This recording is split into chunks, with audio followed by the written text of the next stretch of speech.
Hello everyone, today we are visiting one of the coolest neighborhoods in the world, Bedford Stuyvesant. And I couldn't think of a better place to start than a building where we once called home when we had our business, Flower Works Florists and Landscapers, now home to Manny and Furman's Coffee.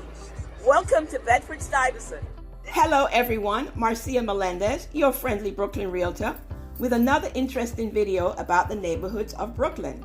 Please show me some love by subscribing to the channel and hitting the like button so that I can continue to bring you interesting videos such as this one. As you will see, Bed-Stuy has a rich history dating back to the early 17th century when the Dutch established the village of Brooklyn, which later became the city of Brooklyn. In the early 20th century, the neighborhood underwent a transformation as a result of the Great Migration, which brought large numbers of African Americans from the South to northern cities in search of a better life. During this time, Bed-Stuy became a center of African American culture, with prominent figures such as the jazz musician Lena Horne and the writer Richard Wright living in the area. More social and economic changes came in the 60s and 70s when the civil rights movement, urban renewal programs, and the decline in manufacturing all had an impact on the neighborhood. During this time, Bed-Stuy experienced significant racial tension and riots, which led to the displacement of many residents and the decline of the area. In the decades that followed, Bedford Stuyvesant has seen a renewal, as a lot of Brooklyn has, with an influx of new residents and businesses. The area is now a diverse and vibrant community with a rich history, and it still maintains a strong sense of community pride. It's not hard to see why Bed-Stuy was voted number 4 on Time Out magazine's 2020 list as one of the coolest places in the world.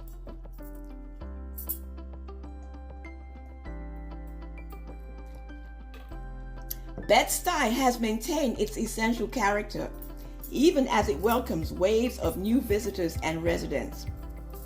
Attracted to the Victorian brownstones lining the streets, and new shops and restaurants popping up all over. Did you know that Bedford Stuyvesant has the largest collection of intact and largely untouched Victorian architecture in the United States, with roughly 8,800 buildings being built before 1900. Its building stock includes many historic brownstones, as we can see here in Bed-Stuy's Stuyvesant Heights neighborhood.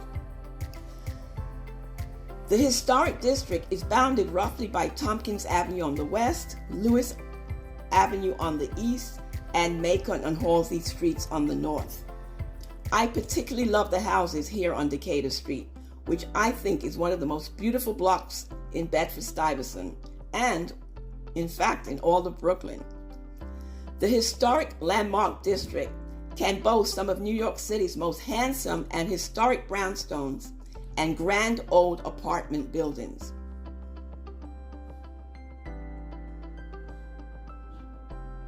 Looking to buy a home in Bed-Stuy? The brownstones go from $1 million and up. Can't afford a brownstone? Consider a co-op, which start in the $500,000 range for a one-bedroom.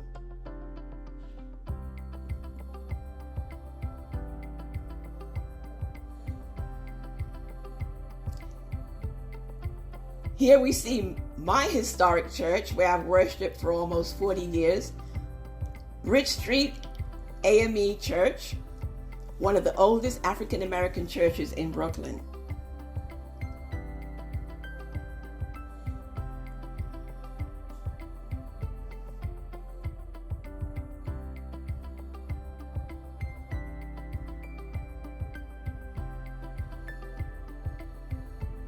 Bed-Stuy is still cool, very lively, and community focused. One of the many groups that help to maintain the area is a group that I'm heavily involved with, the Bed-Stuy Gateway Improvement District, commonly known as the bid, which is more than 70, which is among the more than 70 bids that serve the business and commercial districts in New York City. As a volunteer and vice chair of the bid, we work to stimulate economic development and improve the overall quality of life for merchants, residents, and patrons. Here we are at Von King Park. I think it's the 7th oldest park in New York City. It's a wonderful spot for dog walks, hanging out.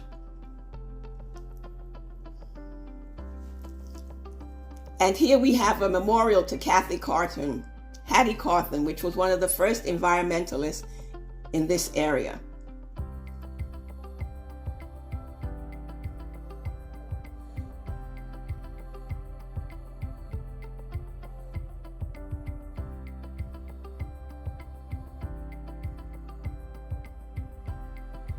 Bed-Stuy is increasingly expensive, but still maintains a lot of personality that isn't yuppified. You have people here that will say hello in the morning and greet each other on the street and not just walk past each other. It can be gritty in parts, but that's the real Brooklyn for you. In spite of the many and ongoing changes, there is still a real sense of community, which is evidenced by the many block parties and community events in the summertime.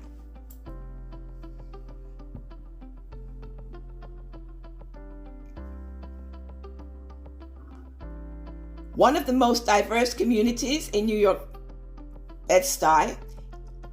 Here you can see us enjoying one of the many block parties.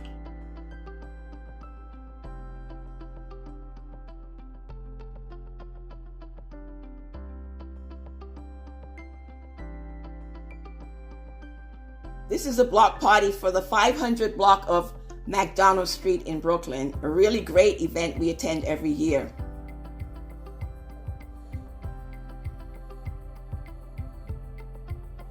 Bed-Stuy is a true melting pot. Here you will find people from various backgrounds and races, young and older families, creatives, and urban professionals.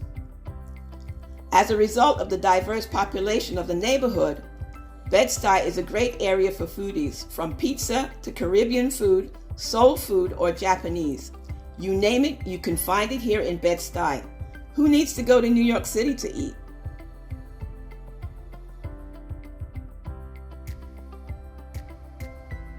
There are plenty of parks, delis, cool restaurants, and bars. Bed-Stuy has so much to offer.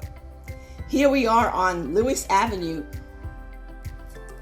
which is known for its cute boutiques, great eateries, and bars.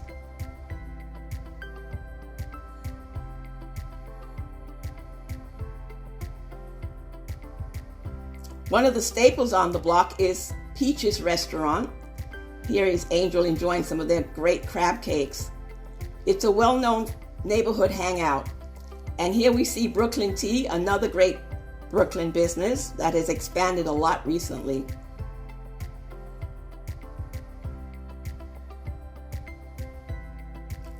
This place is really jumping in the evenings when everybody's just hanging out and having a good time.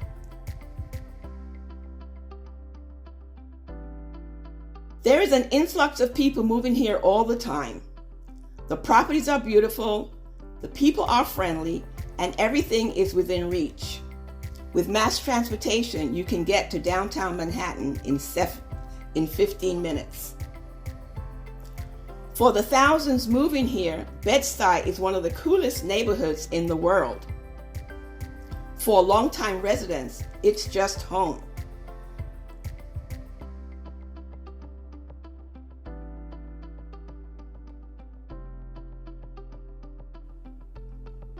Welcome to Bedford Stuyvesant.